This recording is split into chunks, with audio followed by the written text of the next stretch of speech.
Salatu wassalamu alaika ya Sayyidi Rasulullah. Saudara-saudaraku yang dimuliakan Allah Subhanahu wa taala dimanapun Anda berada, senantiasa dalam bimbingan Allah, rahmatnya Allah Subhanahu wa taala. Maka hadirin sekalian, kita perlu ketahui yang dimana suara Tuhan itu sendiri timbul daripada zat mutlak. Maka inilah yang dikatakan hati-hatilah dengan firasat orang-orang beriman, karena firasat orang-orang beriman itu melihat dengan nur ilahi. Artinya dia melihat dengan nur ilahi, mendengar dengan nur ilahi, berkalam dengan nur ilahi. Jadi dia kesadarannya tidak lagi dalam kesadaran akunya makhluk atau akunya daripada kehambaan yang merasa dirinya, tapi keakuan daripada Allah Subhanahu wa taala.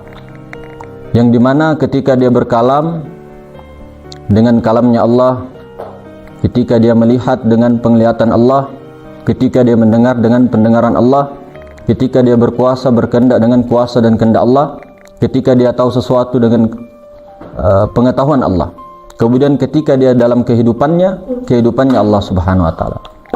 Maka hadirin sekalian, bagaimana para aulia, para wali-wali kita, pewaris Rasulullah SAW, yang dimana mereka itu punya firasat yang sangat tajam, yang mampu melampaui daripada orang-orang awam pada mestinya.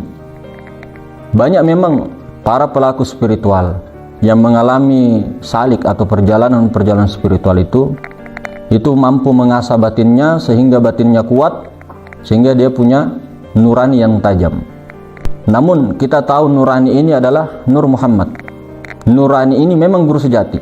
Jadi nurani itu muncul daripada suara pertama, yang dimana suara itu tidak berulang-ulang.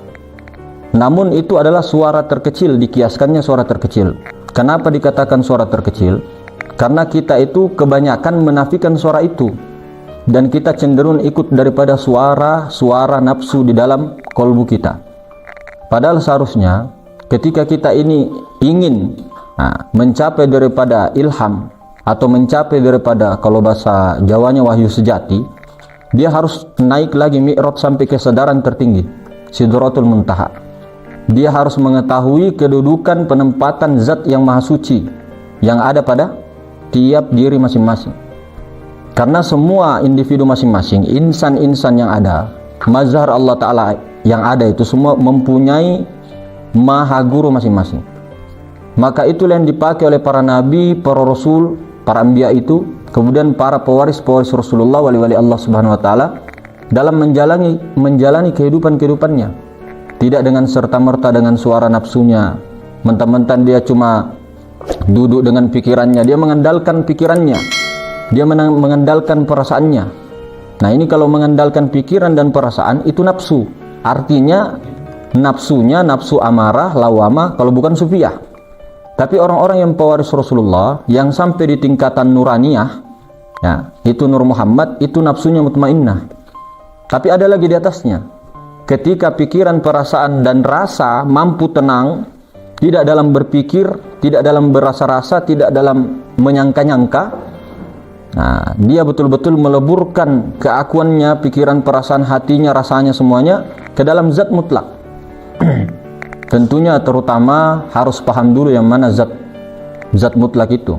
Sementara zat ini mengandung daripada sifat mengandung daripada asma mengandung daripada af'al.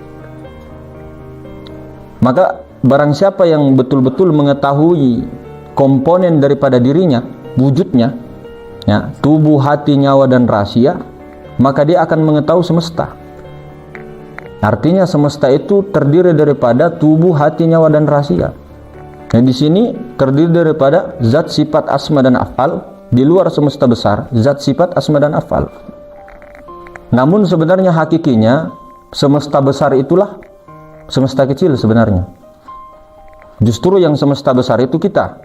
Ini tubuh, hati, nyawa, rahasia. Karena semua langit, 7 lapis langit, 7 lapis bumi, kemudian aras, kursi, dan sebagainya itu ada pada komponen ini. Bahkan ini yang paling sempurna. Karena kenapa? Dari ujung rambut sampai ujung kaki itu kelihatan semesta itu.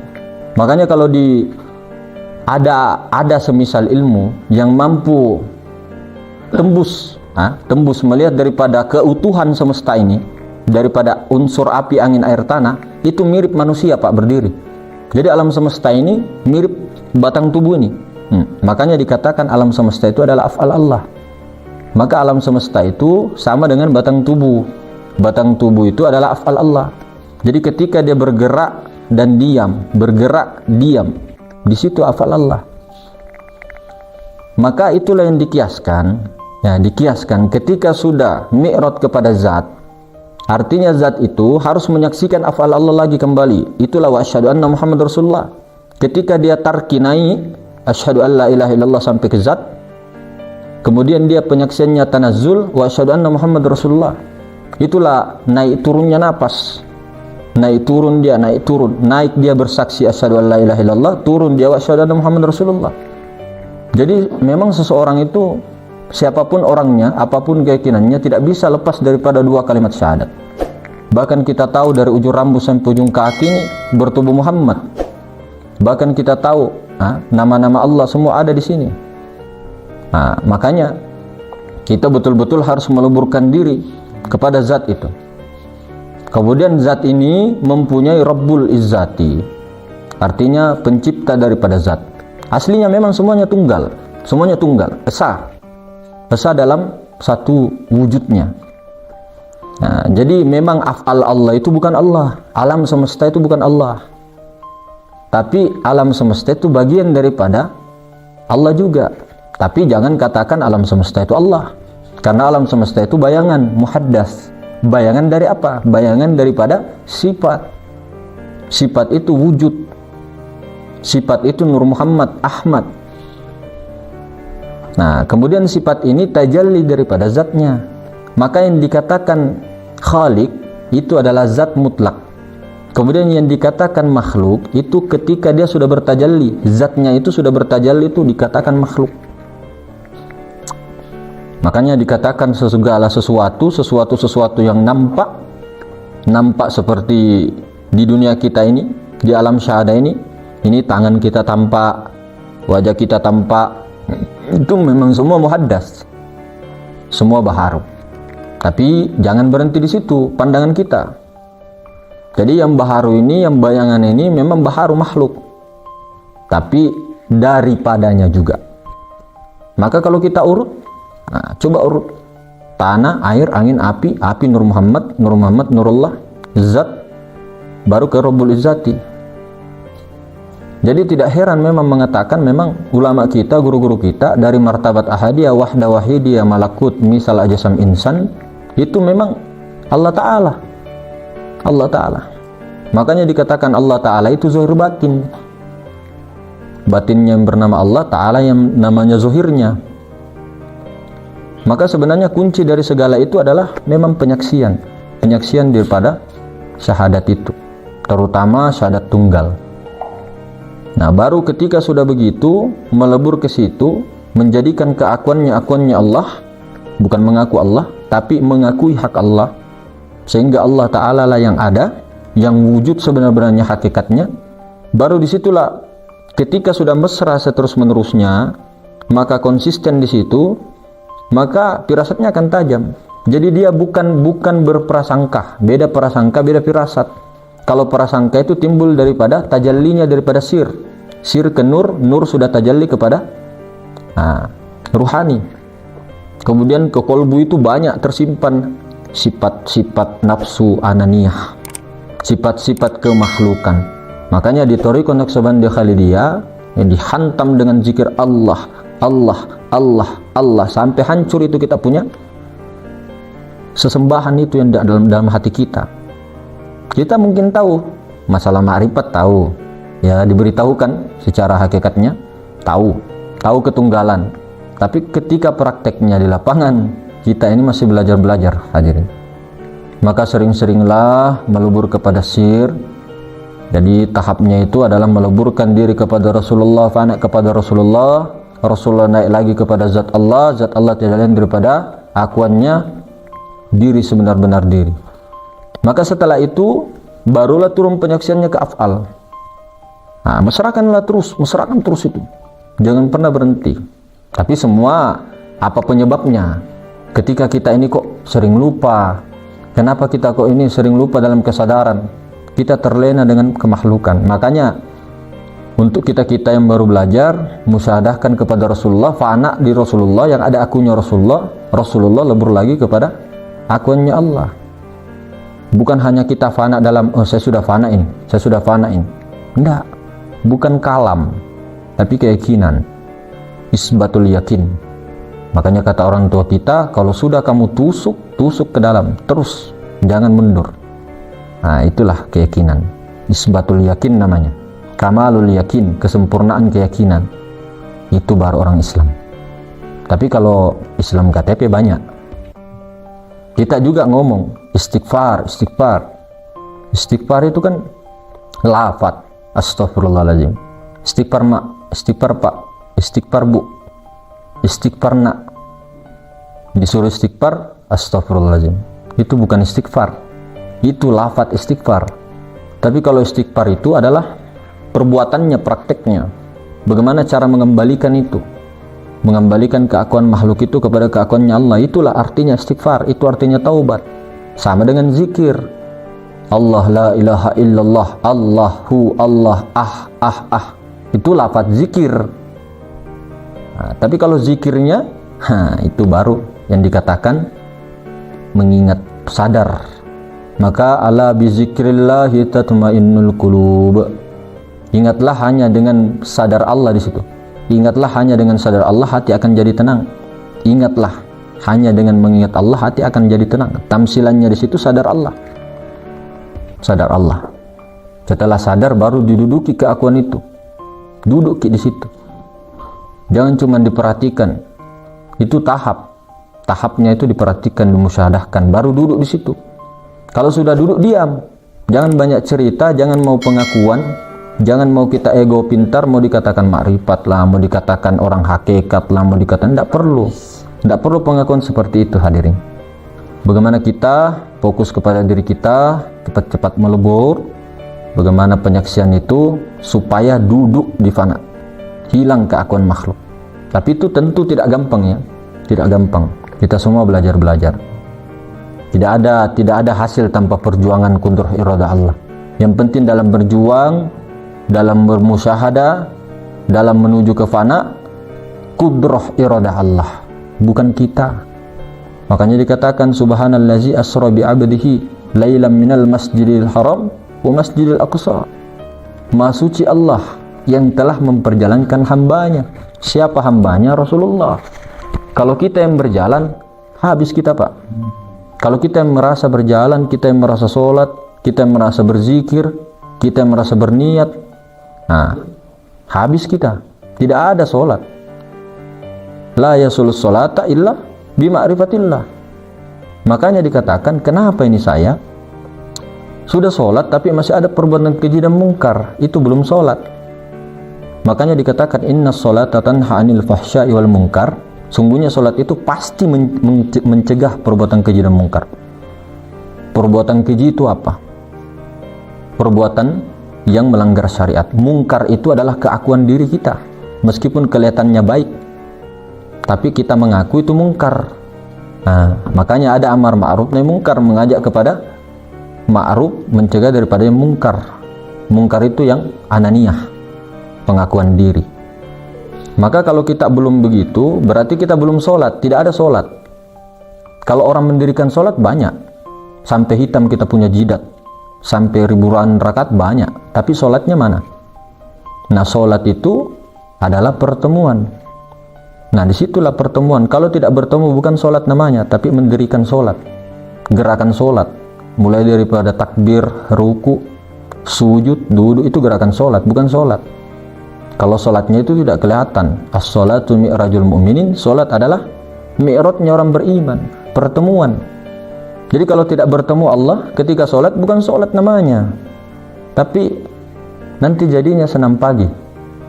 Bukan bagaimana, tapi ini perlu, hadirin, perlu kita inikan dari diri kita sendiri atau keluarga kita, orang terdekat kita. Bagaimana kualitas kita, kualitas para wali Allah, para sahabat? Apakah hanya dengan bertakbir saja, tidak ada metode mematikan dirinya, pengakuan itu semua ada. Maka kita yakin orang-orang pewaris Rasulullah, keturunan-keturunan yang masih memegang itu ilmu Rasulullah yang asli, maka dia akan tetap memegangnya sampai tersebar nanti di akhir zaman, sebelum datangnya gonjang-ganjing, huru hara. Karena dikatakan kalau kita tidak kuat daripada tauhid kita sebelum memasuki huru hara itu, maka kita lepas. Ya barangkali kita masih mengaku kita, saya Islam, saya iman. Tapi ini pengakuan kita. Di mata Allah bagaimana kita? Apakah sudah betul syahadat kita? Sholat kita? Dan sebagainya. Otomatis apa yang pertama-tama dilakukan? Istinja. Istinja lahir, istinja batin. Istinja lahir dan batin. Lahir ya gampang, bisa dibersihkan. Orang sekotor apapun itu bisa dibersihkan pakai air. Najis-najis anjing itu kalau dipegang air liurnya, itu kalau dalam mazhab Syafi'i najis, itu bisa dibersihkan dengan 7 kali air dengan 1 kalinya pasir, masih bisa. Najis mughallatsah itu babi dan anjing. Tapi kalau najis keakuan, najis ananiyah, bagaimana caranya? Makanya kata ulama kita, sucikanlah dirimu bukan dengan air, bungkuslah dirimu bukan dengan kain kafan. Nah itu yang dicari, istinja batin. Barulah wudhu kita tidak putus-putus. Nah setelah istinja apa? Baru berwudhu. Kalau istinja tidak benar, zohir batin, wudhu kita bagaimana? Nah wudhu bagaimana lagi? Wudhu lahir, wudhu batin. Kalau kita berwudhu masih kita yang berwudhu, bukan berarti dilarang orang berwudhu, dilarang orang istinja, tidak apa-apa sambil latihan, tapi tetap juga cari ini ilmu yang paling penting, ini fardu ain. Ini ilmu fardu ain. Ini wajib kita pelajari. Ada zohir, ada batin. Sama dengan ketika setelah wudhu mendirikan sholat. Sholat lahiriah, sholat batin. Bukan juga, saya sudah sholat, biar saya berak ini saya sudah sholat. Itu perkataan basi sudah. Semua rata-rata sudah tahu. Artinya kalau sudah paham begitu, kerjakanlah kalau selagi mampu. Kalau memang belum, ya jangan nafikan. Kalau umatnya Rasulullah, mengaku umatnya Rasulullah, ikuti uswatun hasanah. Qul in kuntum tuhibbunallaha fattabi'uni yuhibbukumullah wa yaghfir lakum dzunubakum wallahu ghafurur rahim. Qul in kuntum tuhibbunallah, katakan hai Muhammad kepada umatmu, kalau dia mencintaimu, ikuti aku, kata Allah.